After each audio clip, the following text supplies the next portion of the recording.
तो हर कोई इंसान इस तरह की बातें सुनने के लिए बहुत पसंद करते हैं। लोग चाहते हैं कि हमसे कोई व्यक्ति मीठी-मीठी बातें करे, आगे से दूध जैसी बातें करे, भले ही उनके शब्दों में, बातों में अवगुण भरा क्यों ना हो, बस प्रिय हो, कोमल हो, मिठास हो, खुश हों और जो ही कड़वी बोल दिया तो दुःख हों। तो ज़्यादा विस्तार ना करके अब हम लोग चलते हैं अंबेडकर जी के किताबों की ओर। अंबेडकर जी ने डॉक्टर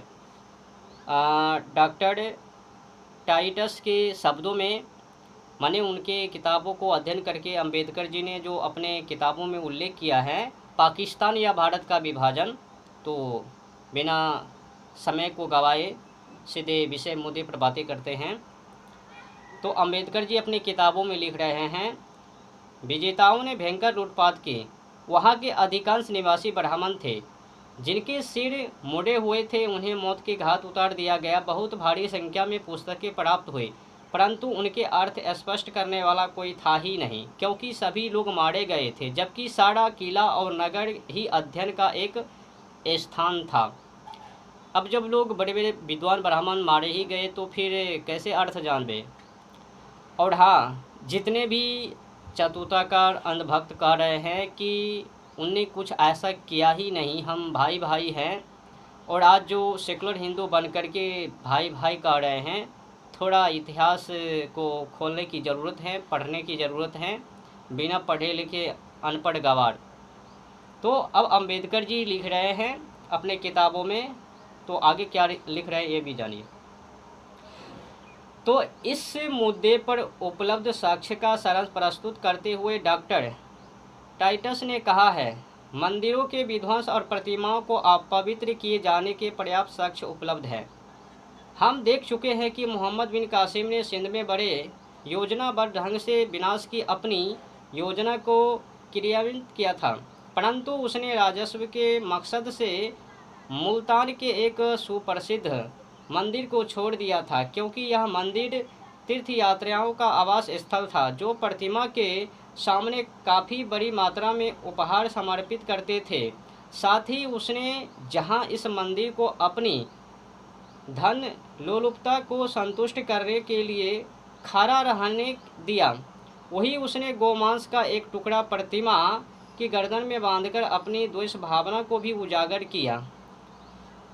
तो मिनहाज अस सिराज यह भी बताता है कि मोहम्मद किस तरह से 1000 मंदिरों तथा सोमनाथ के मंदिरों को विध्वस्त करने वाले तथा उसकी प्रतिमा को ले जाने का साहसिक कृत्य करने वाले के रूप में व्यापक तौर पर चर्चित हो गया था। उसका यह भी दावा था कि मूर्ति के 4 टुकड़े कर दिए गए थे। उसका एक भाग गजनी की जामी मस्जिद में जमा कराया गया, एक को उसने शाही महल के प्रवेश द्वार पर रखा और तीसरा भाग मक्का था तथा चौथा मदीना भेजा गया। लेन पुल ने कहा है कि मोहम्मद गजनी ने, जिसने यह संकल्प किया था कि वह हिंदुस्तान के काफिरों के खिलाफ हर वर्ष जिहाद करेगा और तब तक अपना मूर्ति भंजन अभियान चलाता रहेगा जब तक कि सोमनाथ का मंदिर अक्षत है। इसी विशेष उद्देश्य से उसने अपनी जीवन लीला समाप्त होने से कुछ ही समय पूर्व मुल्तान के अनहलवारा में तटवर्ती क्षेत्र के रेगिस्तान को पार कर भयानक चढ़ाई की और वह तब तक युद्ध करता रहा जब तक कि उसने अंतोगत्वा इस सुप्रसिद्ध मंदिरों को ध्वस्त नहीं कर दिया। तो अब आप लोग समझ ही गए होंगे कि हमारे भाई लोग किस तरह से हम लोगों के साथ क्या क्या किया है। आगे आगे और पोल खोलेंगे, अभी तो कुछ भी नहीं है, अभी तो हमने छोटी सी समझ लीजिए तो विध्वंस कर दिया। वहाँ लाखों तीर्थयात्री एकत्रित होते थे। 1000 ब्राह्मण इस देवालय में पूजन वंदन करते थे और इसके कोष की रक्षा करते थे। सैकड़ों नर्तक और गायक उसके द्वार पर अपनी कला का प्रदर्शन करते थे। इसके अंदर सुप्रसिद्ध लिंग था जो पाषाण का एक स्तंभ था। उस पर हीरे जवाहरात जड़े हुए थे और वह रत्न जड़ित दीपाधार से सजे धजे थे। और इस देवालय को महिमा मंडित करते थे। उसकी प्राचीरों पर काफिर ब्राह्मणों के झुंड एकत्रित रहते थे जो उन विदेशी काफिरों के निष्फल दर्प का परिहास करते थे, जिनके बारे में वे सोचते थे कि उन्होंने सोमनाथ भगवान सुनिश्चित रूप से लील लेंगे। विदेशी निर्द्वंद दीवारों पर चढ़ गए। भगवान अपने सेवकों की प्रार्थनाओं पर भी मुख बना रहा। 50,000 हिंदुओं ने अपनी आस्था के कारण यातना भोगी और इस पवित्र देवालय को सच्ची आस्था वालों ने 16 से लूटा। वह महान पाषाण ध्वस्त कर दिया गया और उसके खंडों को विजेता के महल की शोभा बढ़ाने के लिए ले जाया गया। तो हमारे भाई ने क्या क्या किया, आज जो भाई कह रहे हैं कि हम सब भाई भाई, उनने पिछले वर्षों में जब से भारत पर हमले करके और शासन किए हैं और हमारे श्रेष्ठ व्यक्तियों के साथ पहले गलत व्यवहार, उसके बाद फिर धीरे धीरे कर लगा करके हिंदुओं का अपमान, तरह तरह का नियम लगाए और हिंदुओं पर आरोप लगाए और उसी का परिणाम आज हम लोग भुगत रहे हैं। अपने लोगों से वाद विवाद में उलझे हैं। तो क्या किया, मंदिरों के द्वारा गजनी में लगाए गए और मूर्ति पूजकों को 10 लाख पाउंड मूल्य का खजाना पुरस्कार तुल्य प्राप्त हुआ।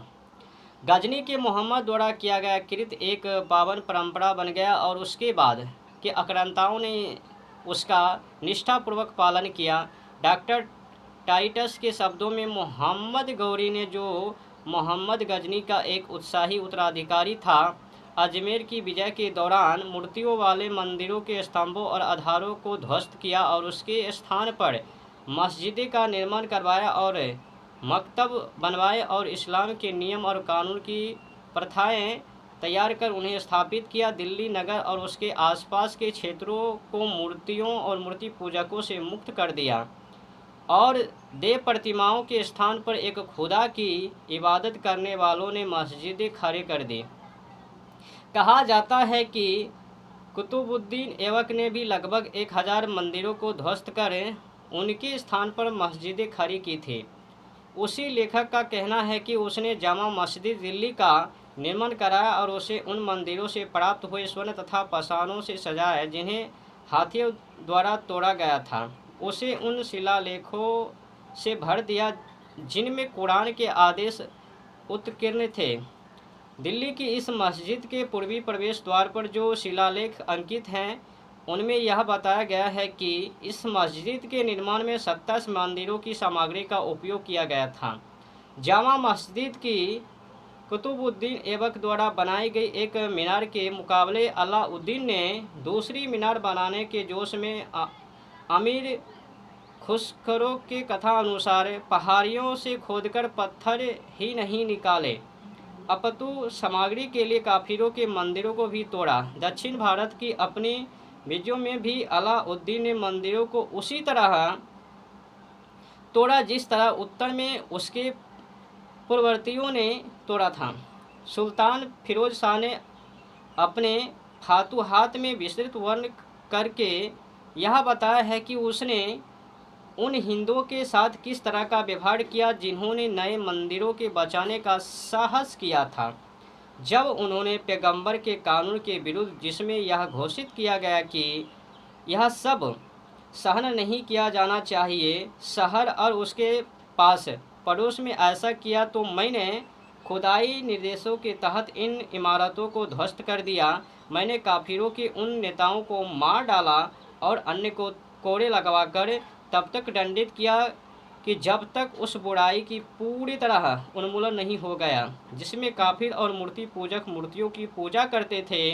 खुदा के रहम करम से सब अब मुसलमान सच्चे खुदा के प्रति अपनी आस्थाओं का परिपालन करते हैं। हमने पढ़ा है कि शाहजहाँ के शासन काल में भी उन मंदिरों को तोड़ा गया था जिन्हें हिंदुओं ने पुनः बनाना शुरू किया था, और इस तरह हिंदुओं की धर्मपरायणता पर इस सीधे हमले का उल्लेख बादशाहनामा में भी सगौरव दर्ज है। अब समझ लीजिए, अब उनने किस तरह से यहाँ पर आकर के अपने समुदाय को स्थापित किया, और अपने समुदाय को स्थापित करने के लिए उनने क्या क्या कृत्य किया, और आज बड़े भाव से कह रहे हैं, प्रेम भाव से कह रहे हैं कि हम यहाँ का मूल निवासी हैं। और जय भीम नमो बुद्धाय के जो कार्यकर्ता हैं वो भी कहते हैं केवल ब्राह्मण विदेशी हैं, लेकिन ब्राह्मणों ने क्या क्या झेला है। और ये भी कहते हैं कि ब्राह्मणों से दिक्कत था अंबेडकर जी को। तो देखो, अंबेडकर जी ने खुल के लिखा है, बयान किया है कि उन लोगों के साथ क्या क्या किया गया है, उनने क्या क्या कृत्य किया है। आज भले ही जय भीम नमो बुद्धाय का नारे लगाने वाले खुल करके नहीं बोल पा रहे हैं, या फिर हिम्मत नहीं है, साहस नहीं है, या फिर वोट लेने के चक्कर में सच को छुपा रहे हैं और असत्य बयानबाजी कर रहे हैं, मिथ्या बातें कर रहे हैं, दूध जैसी बातें कर रहे हैं बस वोट के लालच में, वो अलग विषय है। और ऐसे भी इन लोगों में साहस नहीं है कि सत्य को सामने लावें। तो इतिहासकार कहता है कि बादशाह का ध्यान इस ओर दिलाया गया कि पिछले शासन के दौरान अनेक मंदिरों का जिनमें मूर्तियां हैं बनारस में निर्माण शुरू हो गया था, जो अपूर्ण है वह कोकण का सुदृष्ट केंद्र है, काफिर अब उन्हें पूरा करने के इच्छुक हैं। बादशाह सलामत, जो दीन के रक्षक हैं, ने आदेश दिया कि बनारस और उनकी पूरी सल्तनत में हर जगह उन मंदिरों को गिरा दिया जाए जिनका निर्माण शुरू हुआ था।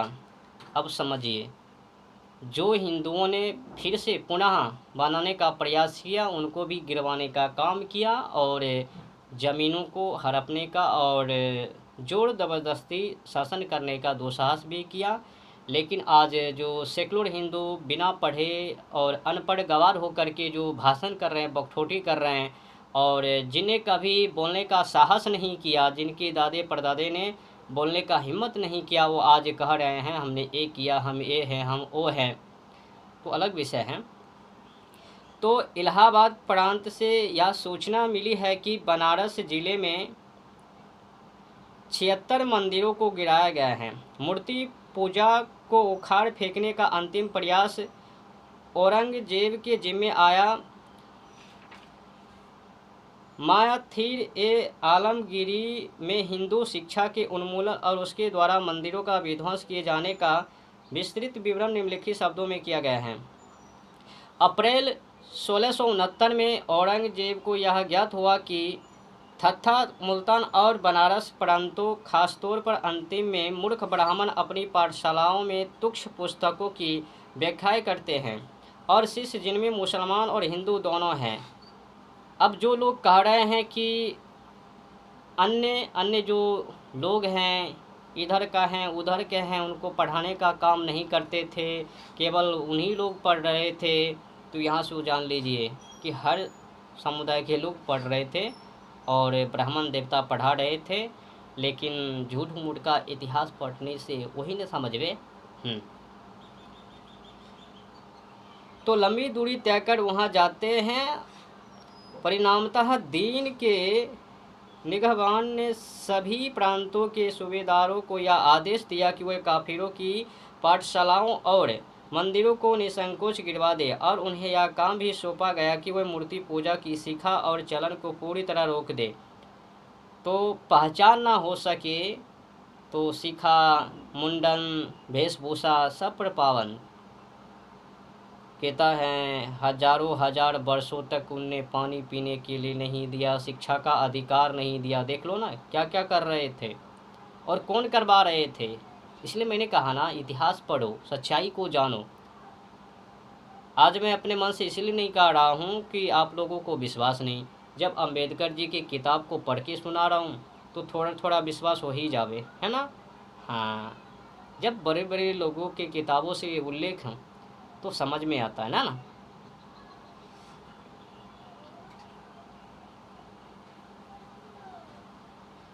बाद में दीन के रक्षक को यह बताया गया कि सरकारी अधिकारियों ने बनारस के विश्वनाथ मंदिर को ध्वस्त कर दिया। जैसा कि डॉक्टर टाइटस ने ही लिखा है, मोहम्मद और तैमूर जैसे आक्रांता बला धर्मांतरण के बजाय आर्थिक भावना अर्थात लूट से धन संग्रह बंदी बनाए लोगों को गुलाम बनाने और धर्मांतरण की तलवार से काफिरों को धोखा भेजने पर ही ज़्यादा ध्यान देते थे। परंतु जब शासक अस्थायी तौर पर बस गए तो धर्मांतरितों का विश्वास पाना सर्वोच्च महत्व बन गया। राज्य की नीति का यह एक भाग ही बन गया कि सारे देश का धर्म इस्लाम ही बनाया जाए। कुतुबुद्दीन ऐबक ने जिसकी ख्याति मंदिरों को तोड़ने में लगभग उतनी ही थी जितनी 12वीं शताब्दी के अंतिम चरण और 13वीं शताब्दी के प्रारंभ में मोहम्मद की थी, तो धर्मांतरण के लिए ताकत का सहारा भी अक्सर लिया गया था। एक दृष्टांत दिया जा सकता है कि जब वह 1194 में कोयल पहुंचा तो तोपखाने में जो लोग चतुर और निपुण थे उन्हें इस्लाम में दीक्षित कर लिया गया और अन्य लोगों को तलवार से मौत के घाट उतार दिया गया। तो धर्मांतरण के लिए वादे करने हेतु जो कठोर कदम उठाए गए वे अनेकानेक थे। एक हृदय विदारक मामले का उल्लेख फिरोज शाह के शासनकाल 1351-88 का है। दिल्ली के एक ब्राह्मण पर आरोप लगाया गया कि वह अपने घर में मूर्तियों की पूजा करता है और यह भी कि वह मुस्लिम महिलाओं को काफिर बना रहा है। उसको पकड़ा गया और उसका मामला न्यायाधीशों, चिकित्सकों, बुजुर्गों और वकीलों के समक्ष पेश किया गया। उन्होंने उत्तर दिया कि कानून के प्रावधान सुस्पष्ट हैं, ब्राह्मण या तो मुसलमान बन जाए अथवा उसे जला दिया जाए, उसे सच्चे दिन से अवगत करा दिया जाए और सही राह भी उसे दिखा दी गई।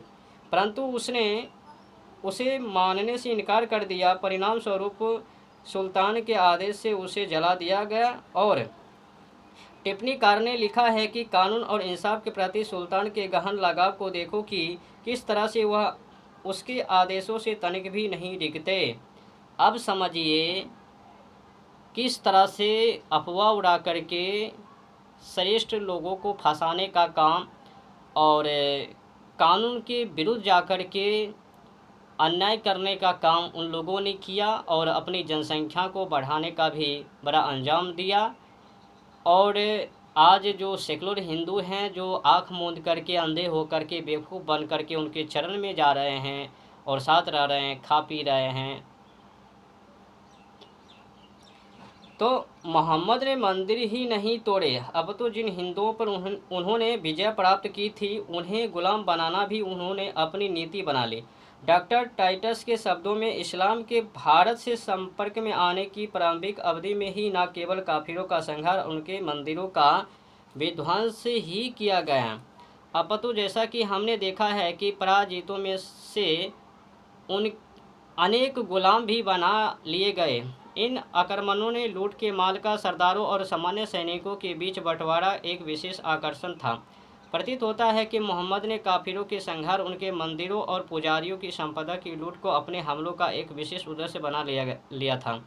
बताया जाता है कि अपने पहले हमले में ही वह बहुत अधिक लूट का माल और आधे लाख सुंदर पुरुष और महिला हिंदुओं को गुलाम बनाकर गजनी ले गया था। 1070 में जब मोहम्मद ने कन्नौज पर कब्जा किया तो उसने इतनी अधिक संपदा लूटी और लोगों को बंदी बनाया कि उनकी गणना करने वालों की उंगलियां थक गई। 1019 के आक्रमण के बाद गजनी और मध्य एशिया में भारतीय गुलाम कितने आम हो गए थे उनका विवरण करते हुए उस समय का एक इतिहासकार कहता है, तो आप लोग सुन पा रहे हैं। और किन किन विपत्ति समस्याओं से हिंदुओं ने सामना किया, झेला है और यहाँ तक आ पाए हैं। और ना जाने हिंदू माँ बेटी किस तरह से सुरक्षित रही और उनसे यहाँ तक जनसंख्या बढ़े। उन लोगों ने जिस तरह से हम लोगों के साथ दुर्व्यवहार किया और अंत करने की कोशिश किया, ना जाने कितने ब्रह्म देवताओं ने अपने प्राण को गंवाए और हिंदुओं को बचाने के लिए, संस्कृति को बचाने के लिए शहीद हुए। आज हम लोग कह रहे हैं कि हमारे पूर्वजों ने, पुरखों ने क्या किया, यह इतिहास सबूत हम नहीं पढ़ते हैं, हम नहीं जानते हैं। नहीं जानने के कारण हम सच्चाई इतिहास तो पढ़ते ही नहीं। हमारे कॉलेजों में और हमारे जो माता पिता हैं वो भी सही जानकारी नहीं देते हैं।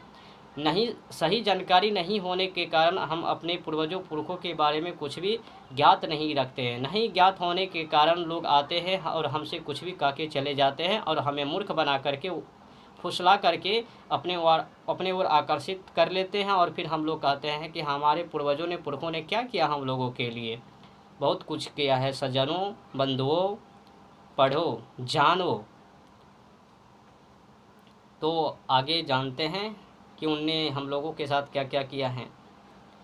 तो बंदियों की संख्या का अनुमान इस तथ्य से लगाया जा सकता है कि हर गुलाम को 2 से 10 रिहम तक बेचा गया। बाद में एक गजनी ले जाए गए और सुदूर नगरों से व्यापारी उन्हें खरीदने आए और गोरे और काले, धनी और निर्धन एक सांझी दास्ता में जकड़ लिए गए। सन 1202 में जब कुतुबउद्दीन ने कलिंजर पर अधिकार कर लिया, मंदिरों को मस्जिदों में बदलने और मूर्ति पूजा का नाम निशान मिटाने के बाद 50,000 लोग गुलामी के बंधन में जकड़े गए और मैदान हिंदुओं से ठसाठस भाड़ा काला सा दिखाई देने लगा। तो जिहाद में जो हिंदू पकड़े जाते, गुलामी ही उनका प्रबंध बनती थी। परंतु जब युद्ध नहीं होता था तब भी हिंदुओं का अपमान मुस्लिम आक्रांताओं द्वारा अपनाए गए हथकंडों का कम महत्वपूर्ण भाग नहीं था। अलाउद्दीन के शासनकाल में 14वीं शताब्दी के प्रारंभ में कुछ इलाकों में हिंदुओं ने सुल्तान को काफ़ी परेशान किया था। अतएव उसने उन पर ऐसे कर लगाने का फैसला किया जिससे वे पुनः विद्रोह करने का साहस न कर सके। हिंदुओं को इस स्थिति में ला दिया गया था कि वे सवारी के लिए घोड़ा नहीं रख सके, न ही अच्छे वस्त्र पहन सके और न ही जीवन का कोई और उपयोग कर सके। तो जजिया कर लगाए जाने के बारे में डॉक्टर टाइटस कहते हैं, तो अब समझ लीजिए किन्ने अत्याचार किया है और हम लोगों का अपमान किया है और झूठ मूठ का इतिहास उच्च नीच के नाम पर थोप दिया है और ब्राह्मणों को फंसा दिया है। तो आप लोग समझ सकते हो कि किन्ने अत्याचार किया और उस अत्याचार को छुपाने के लिए उन लोगों ने किस तरह से दबाव ब्राह्मणों पर, सवर्णों पर दिया। ऐसा कुछ भी नहीं है कि सवर्णों ने दलितों को हजारों हजार वर्षों तक पढ़ने का अधिकार नहीं दिया, शिक्षा से वंचित रखा। ये सब झूठ मूठ का कहानी है।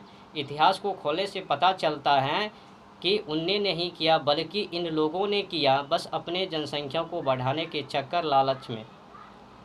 और हिंदू यानी काफिरों का मंदिर विध्वंस करने और हिंदू की संस्कृति को विनाश करने और जड़ से ख़त्म करने के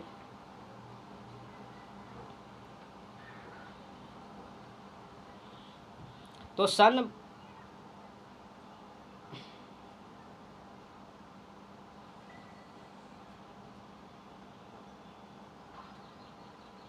हिंदुओं द्वारा जजिया का चुकाया जाना मुसलमानों, बादशाहों और शाहों के शासनकाल में भारत के विभिन्न भागों में न्यूनाधिक नियमित ही था। हालांकि कानून अक्सर मात्र सिद्धांत ही लागू था, क्योंकि यह बादशाह की अपनी मांगों को लागू कराने की योग्यता पर ही पूर्णतः निर्भर था।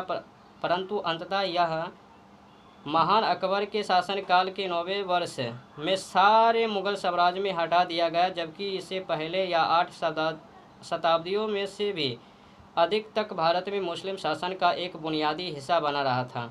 लेन पोल कहते हैं कि हिंदुओं पर कर उनकी भूमि के उत्पादन में से आधा तक था और उन्हें अपनी सभी भैंसों, बकरियां और अन्य दुधारू पशुओं पर भी कर चुकाना पड़ता था। धनी और निर्धन सभी को प्रति एकड़ और प्रति पशु की दर से समान रूप से कर चुकाना होता था। कोई भी संग्राहक या अधिकारी जो रिश्वत लेता था उसे सरसरी तौर पर सुनवाई के बाद बर्खास्त कर दिया जाता था।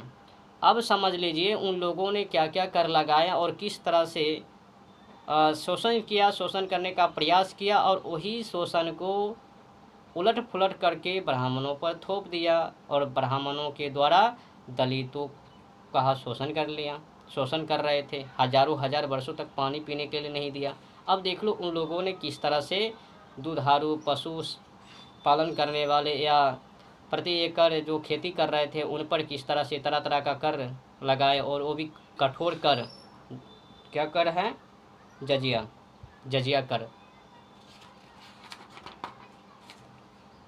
तो जाता था, और उसकी बेतों चिमटों से पिटाई की जाती थी, और मुस्के और हथकड़ियाँ बेरियाँ डाले जैसी कड़ी सजा दी जाती थी।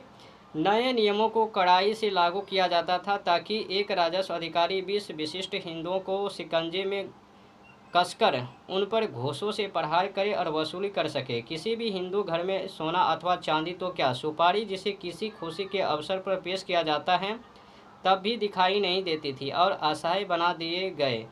देशज अधिकारियों की पत्नियों को मुस्लिम परिवारों में नौकरी करके गुजारा करना पड़ता था। राजस्व अधिकारियों को प्लेग से भी ज़्यादा घातक माना जाने लगा था, और किसी का भी सरकारी लिपिक बनाया जाना मौत से भी बुरा माना जाता था। यहाँ तक कि कोई हिंदू ऐसे किसी व्यक्ति से अपनी बेटी का विवाह नहीं करना चाहता था। उस समय के इतिहासकार का कथन है कि ये राजज्ञाएँ इतनी कठोरता से लागू की गई थी कि चौकीदार घूट और मुकद्दर घोड़े की सवारी नहीं कर सकते थे, हथियार नहीं रख सकते थे, ना ही अच्छे कपड़े पहन सकते थे, और पान भी नहीं चबा सकते थे। कोई भी हिंदू अपना सिर नहीं उठा सकता था। वसूली करने के लिए घूसे मारे जाना, माल सत्ता भत्ता जब्त किया जाना, कैद और बेड़ियों डाले जाने आदि सभी तरीके से अपनाए जाते थे। यह सब कुछ सनक अथवा नैतिक विकृति मात्र ही परिणाम नहीं था। जो कुछ किया जाता था वह व्यापक तौर पर इस्लाम के रहनुमाओं की हाकिमों के रूप में सोच के अनुरूप होता था। सुल्तान अलाउद्दीन ने मुस्लिम कानून के अंतर्गत हिंदुओं की स्थिति के बारे में काजी से सवाल किया तो काजी ने इन्हीं विचारों को भलीभांति स्पष्ट किया था। उसने कहा था, उन्हें खिराज अदा करने वाला कहा जाता है। अब जब राजस्व अधिकारी उसने चांदी मांगे तो उन्हें बिना सवाल उठाए अति निम्रता और आदर व्यक्त करते हुए सोना देना चाहिए। यदि अधिकारी उनके मुंह में मैला फेंके तो उन्हें संकोच किए बिना अपना मुंह खोलकर उसे ले लेना चाहिए। मुंह में मैले फेंके जाने और इससे निम्न अदायगी से धर्म की अपेक्षित अधीनता ही व्यक्त होती है। इस्लाम का गरिमा गान एक कर्तव्य है और दीन के प्रति अनादर दम्भ है।